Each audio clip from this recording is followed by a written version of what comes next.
Good morning, everyone.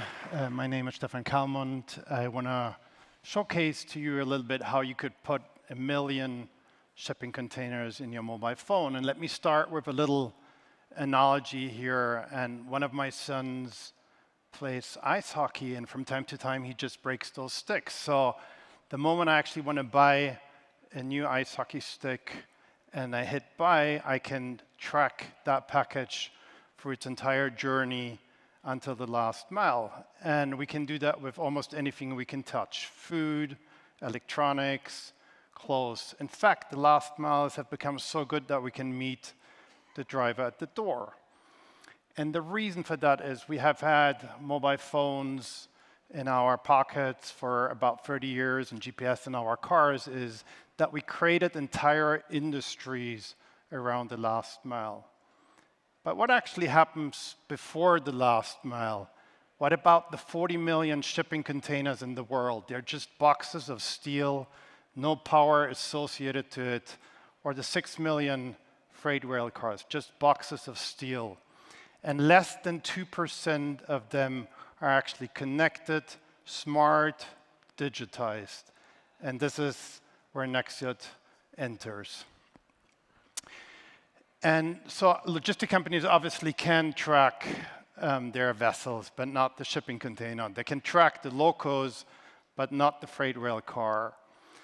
And we've all been exposed to it during the pandemic, when suddenly cargo ships couldn't unload in the ports of Hamburg or Long Beach or Rotterdam or Shenzhen, or ships got stuck like in the Suez Canal or can no longer pass the Panama Canal. Or think about, we heard about from Klaus Hummels earlier this morning, the geopolitical risks. You know, the traditional Silk Road through Russia, from Europe to China no longer works. So the war in the Middle East has an impact on certain routes. So those are some of the risks our supply chain needs to deal with every single day, and it impacts prices, and they usually go up. And I'm not even talking about, drug trafficking or human trafficking or vessels on fire, or, as we've recently seen, cargo ships being under attack. And unfortunately, we cannot just attach one of those Apple AirTags to a shipping container. It doesn't work. Whatever device you build needs to survive the heat of Saudi Arabia or the freezing temperatures of Sweden or the humidity of Singapore. This is in the world where the cargo is being moved, or the salt water of the South Atlantic Ocean. And in addition to that, devices also need to be legally approved for every country, every port, every industrial site where you actually want to move goods or where the dangerous goods being handled. So what's our solution to it? And I just want to show you the kind of device we've created. Thank you, Philip. And the kind of device we've created. So we really wanted to build a GPS tracker which can survive those harsh conditions in the world. We wanted to build a GPS tracker which can survive for more than 8 years, no external power associated to it, and still send data in real time. We wanted to build a GPS tracker which is so good that it can not just collect the coordinates, but actually contextualize it.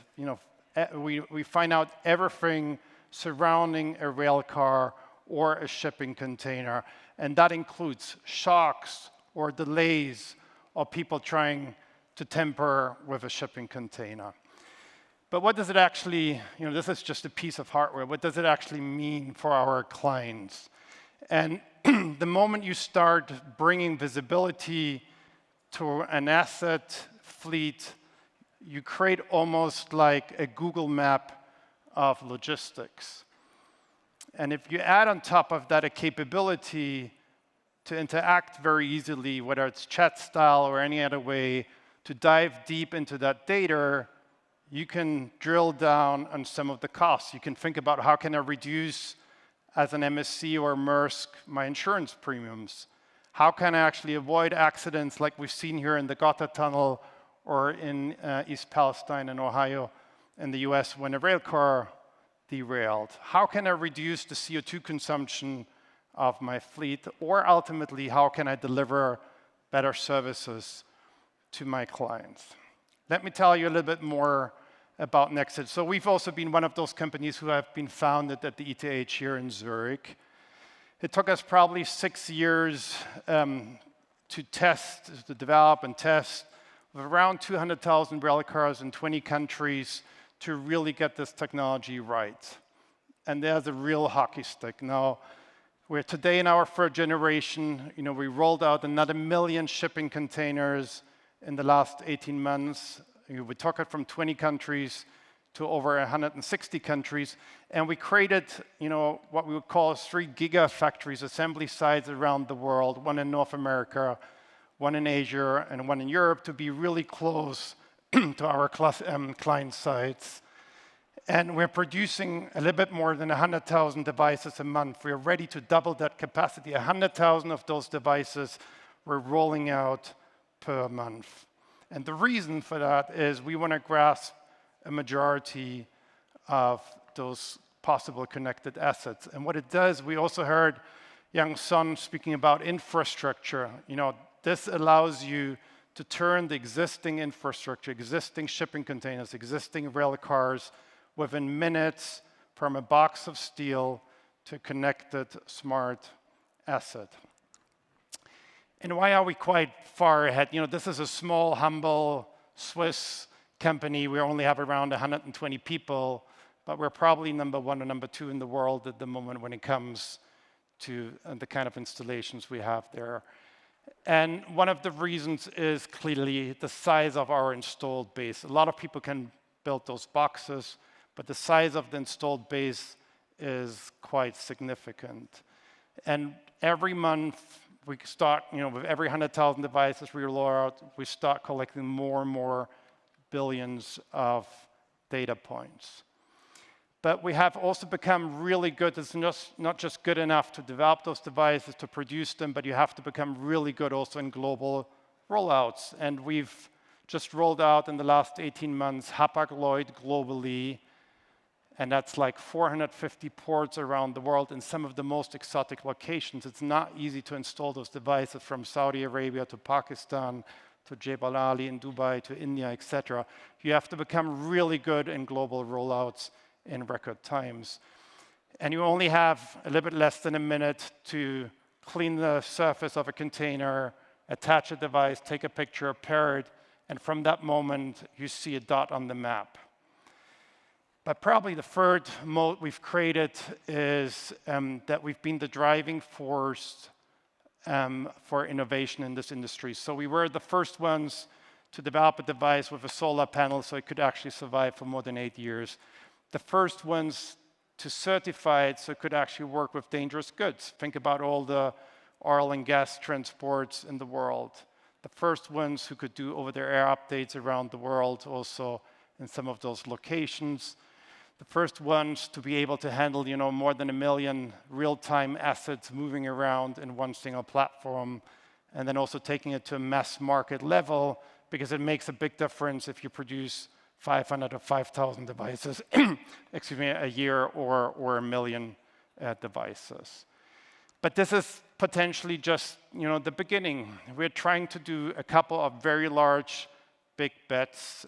We started 6 years ago with Swisscom. They're certainly one of our trusted partners. Last year, we bought 1 million SIM cards from them. If you put that into perspective of 8 million people in this country, it's pretty relevant.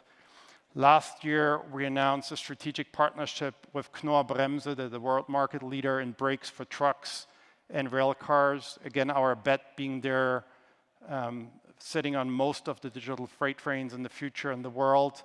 And we just brought out the first products. We partnered with Deloitte, where Deloitte says, together with Nexxiot, we can actually create green lanes, if you think about ports, for fast processing of containers, because it can actually be proven that they've not been opened, they've not been tampered with for illicit goods. We partnered with Project 44, one of the largest data aggregators in the logistics space, where they're saying we can deliver better ETAs to our clients because we have real-time data. And if there are delays, we can actually say when they happened, why they happened, where they happened. And we just also announced We're also going into the last mile with autonomous cars in industrial sites. So imagine a device like this detects a shock on a rail car. It can automatically call one of those autonomous cars for close inspection, or you have at 3 o'clock in the morning in Antwerpen an unplanned door opening of a container. It can call one of those cars with a live video feed for an operator, which can sit anywhere in the world. So our ambition here is to create, the largest global network of connected, smart logistic assets. It's a multi-trillion industry, and we're investing millions together with our clients. But once you set that data free, once you turn a container from a box of steel into a smart asset, the possibilities are endless. And what it actually does to our clients, it forces them to rethink the kind of services they're offering, because clients now have access to that data. It also requires them to redesign their purposes, because you can no longer deny that you actually can control the CO2 consumption. So you have an active way of driving down empty runs CO2 consumption, or you can actively combat illicit trafficking in your shipping containers.